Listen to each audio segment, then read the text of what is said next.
Has Peter Andre won you over with his defence of his new film, Jafaican? Give us a call.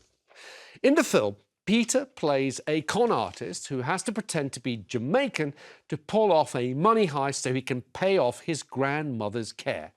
Let's have a look. You want to go to Jamaica, pose as this Jamaican gangster, steal all his dough, and then hope to live. I mean, all I've got to do is learn the Jamaican accent. If you're ready for die, who am I to try and stop you? Here we go. Pat was not just a dialect. It's a way of life, an attitude. Let them know man say that. Kill man, all right. Blup, blup, blup. Now, Peter has been criticised because the character wears dreadlocks and uses a Jamaican accent. This is what he had to say when he came on speaking to Rob Rinder just a moment ago. I think there are three types of people. There are people that don't get offended about anything. Yep. There are people that are genuinely offended and their voices should definitely be heard. I always think that.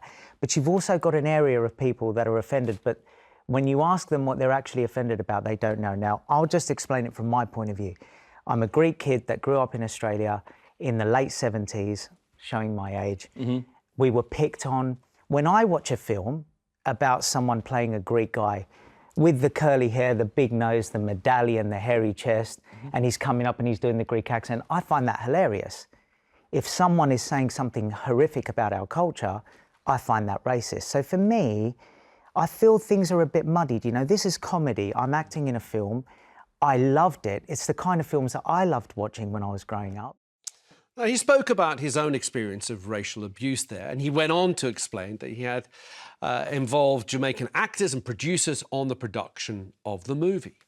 I wonder what sort of conversation you had internally when you thought, well, I wonder whether I have to put on blackface. No, well, I didn't. We didn't. Right, well, what kind of conversation did you think about? So this is why I wanted to explain this. So, first of all, we did this film. Our line producer was Jamaican. Half the cast are Jamaican.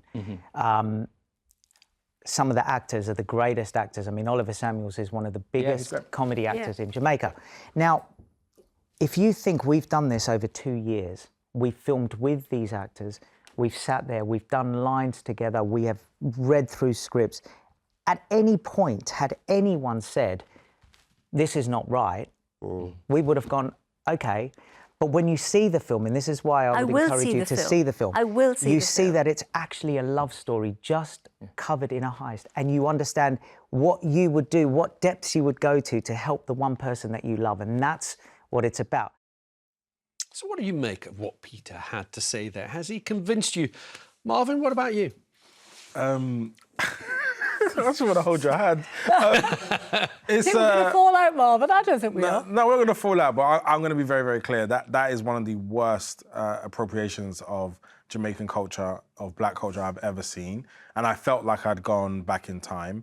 The story in which he communicates that the actual film is about could have happened anywhere. So which that tells me that the idea of framing it in Jamaican culture, wearing the Rastafarian wig, and all the patois and all that intonation is just dressing. It's there as a punchline. It's there as a platform to make it funny, usually at the expense of Jamaican people. What he may not be aware of, what he does actually seem to be aware of, is that that type of comedy or filmmaking is a part of the culture which creates really toxic environments for actual real Jamaicans. So growing up in the 90s myself and people coming up to me and speaking bad patois and thinking all we are is two fingers in the air and reggae music and kind of mocking our culture on a daily basis was really common for me. And actually that's just like something that I would expect way more from someone like that. And he keeps talking about how many people were hired there, how many people were a part of it that were black.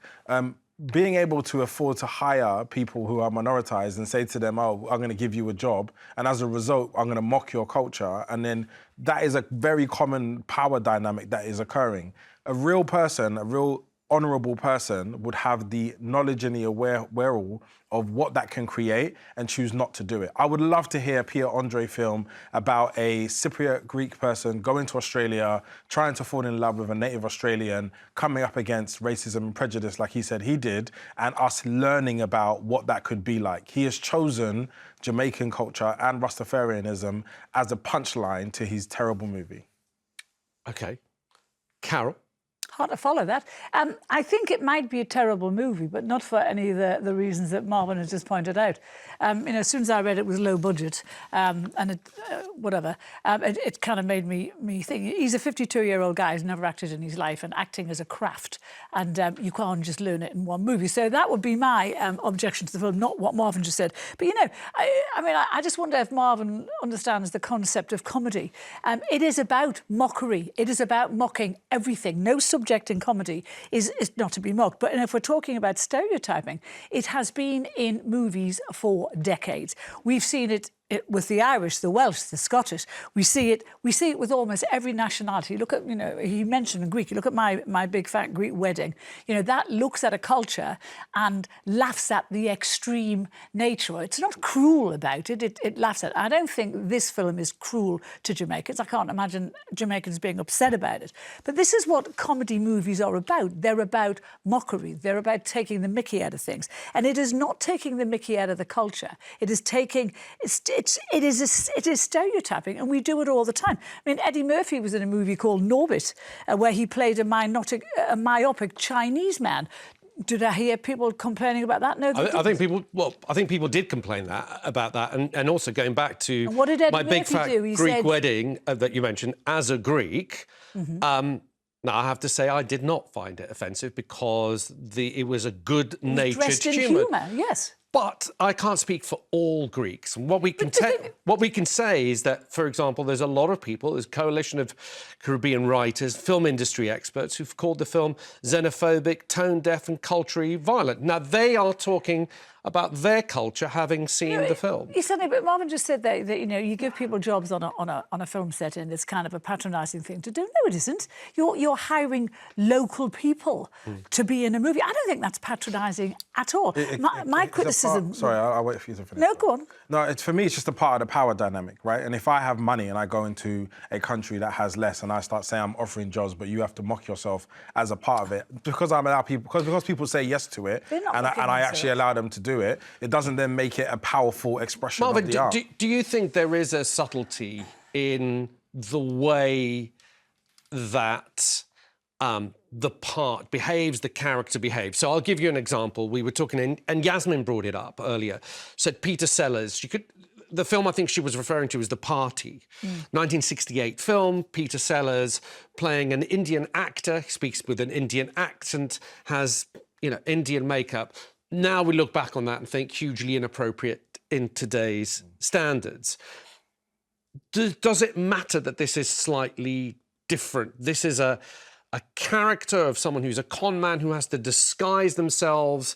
They're not making fun of the Jamaican culture. He's trying to sort of pretend that he is part of that culture. Does that make any difference? Again, I'm just trying to understand. I always say that if you're going to do something that depicts a culture, you want some sort of proximity to the culture. As in, I was raised up there are white Jamaicans, for example, who could perfectly play a role talking about their Jamaican experience. And then also, if you have some sort of affinity, and let's say, I don't know, Adele or Ed Sheeran, where there's some sort of cultural affinity where locally their music is played and them culturally have been adopted as someone that we appreciate, there's a relationship. So then whenever you do approach it, you do it with an informed position that then is there to say, I'm empowering these people to tell their story in an incredible way.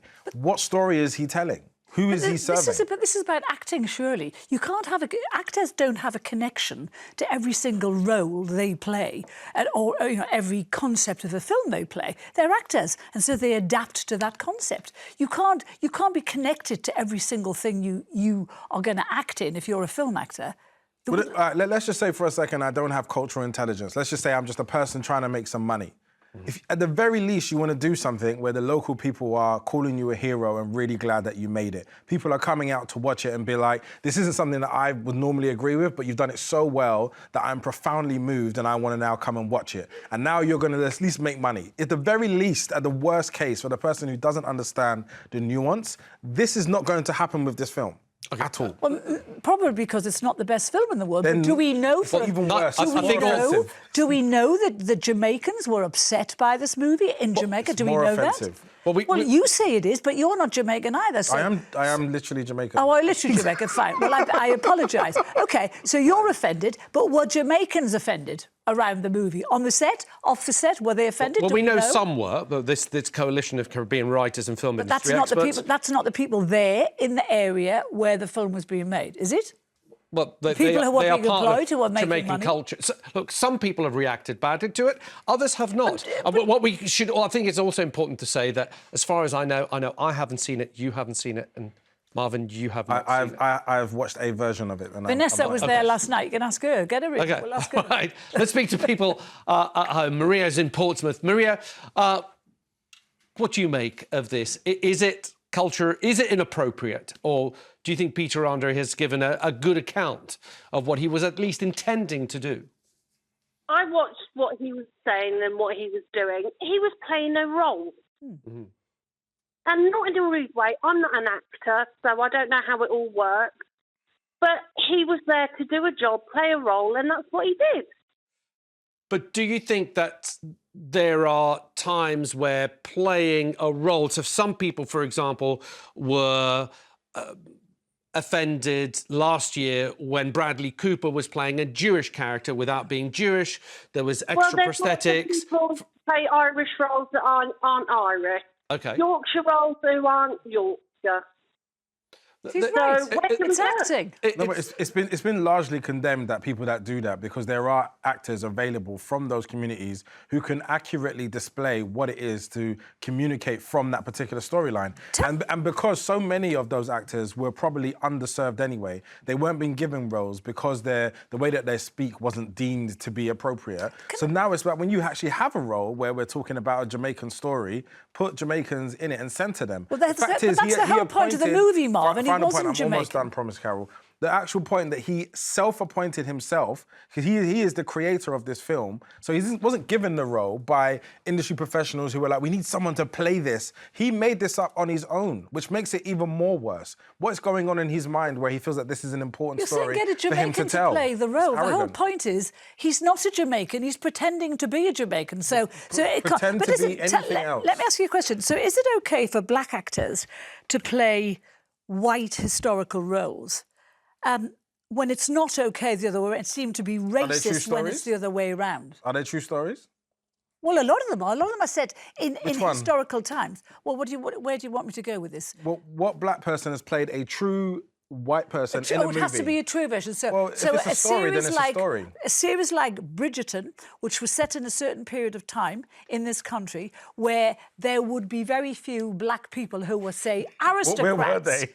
Where were those black people at that time? Well, they weren't there at the time. Where were they? And they certainly weren't aristocrats.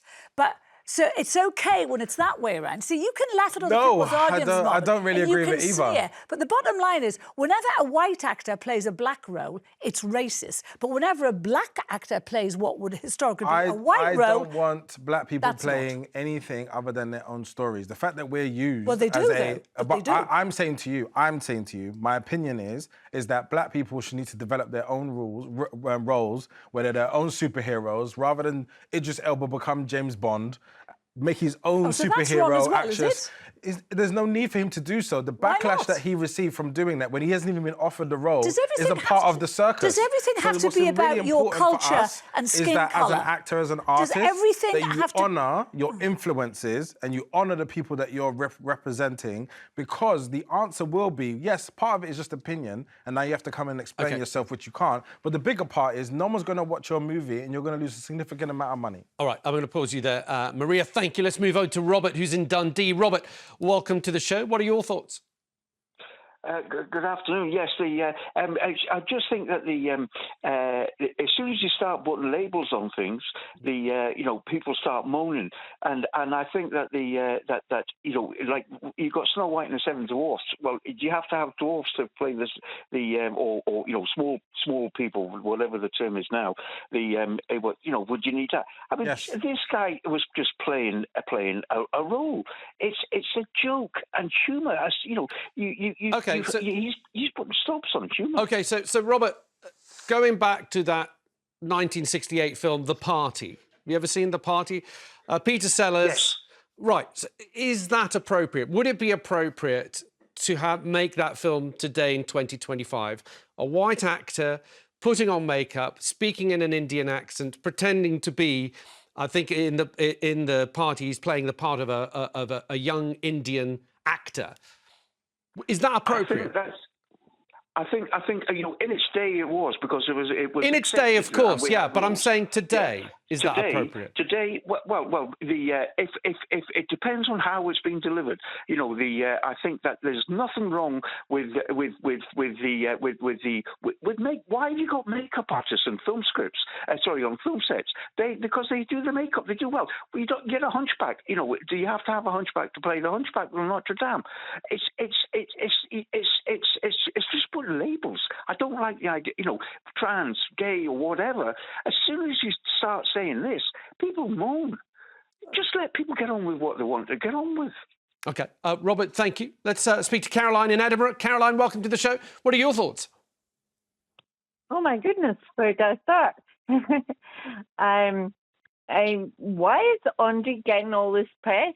There's nothing wrong with this film.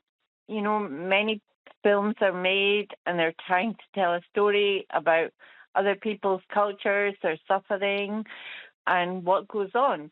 Well, some people, Caroline, are finding it offensive. They think, particularly with dreadlocks and Rastafarianism, that's not a style issue. It's a religious belief issue. And they're feeling that culture is being appropriated.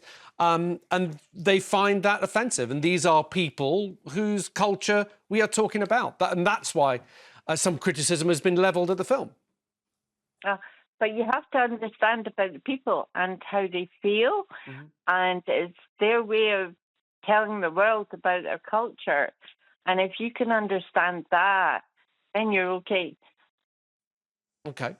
I guess that's... Would you take that some people will be offended, but other people need to sort of understand a little bit more about the culture? No, what I always want this to be is a teachable moment. I'm not trying to sit there and turn everybody off from the idea of like trying to create and express yourself. But when you're surrounded by the culture of the people that you're trying to represent, they will give you a mirror. And the fact that he's put it out into the world, and the large part of the Black British community, which for the last month have been accurately challenging him and the director and anybody else that's involved or funded or platformed the movie, it's been quite clearly understood that now there is something to defend and protect. He's already made it, but he sounds very defensive to me. He didn't sound like he was empowered by his decision. Well, I don't think he would do it again. I think it's important to say, and you saw that in that interview, that he accepts that those people who have concerns, their voices need to be heard. Well, it's more than just being heard, because he needs to hear them. If you're the one that's a maker and the platform of a film, you're the one that needs to hear it. Like if I had the power to go and make a film and I chose to target a community that I had no affinity to, I'm going to make a film about China where I'm now Chinese and I've got to go through this big... You'd be like, why are you making this? What does this represent? Who is this for? And I think that's what we're learning today, and I think hopefully it will deter more people from making exploitative films going forward. Caroline, thank you. Let's speak to Randy, who's in Greater London. Randy, welcome to the show. What are your thoughts? Hi, good morning. Thanks for having me. I'm from the Caribbean. I grew up in the Caribbean. I came to this country a few years ago. Yeah. I really, from what I've seen on what you've presented earlier on, I really don't see what the problem is. Okay. People talk about Rastafarian as a religion. Sure, we have Rastafarians as religions. I've got lots of brothers who's got locks. They don't have the first clue about Rastafarianism. I've got a sister who's got dreadlocks. She doesn't have a clue about Rastafarianism. If you call her Rastafarian, she would just laugh. Mm-hmm. You know, so yes, there used to be a culture, and there are still people who are Rastafarians, and they practice it very strongly in St. Lucia or in the rest of the Caribbean. There are those who do it as style. And so people to make an excuse and say, well, it's portraying somebody's religion. Yeah, there are some people, but for the most part of us, I can tell you, for most of us who have, I don't have it, but for the most number of people who has it, it's not about religion. And what Peter was portraying there, I would get offended if it was something I thought was against people. I don't see anything wrong with that. I think sometimes, no disrespect to the other gentleman or whoever is complaining, I think sometimes we just need to stop, looking for things to just complain about. I think the people in the Caribbean who actually live there don't have an issue with it. It sounds like more like people who are overseas who actually probably didn't even grow up in the Caribbean who has a problem with it. OK. Randy, thank you. That's all.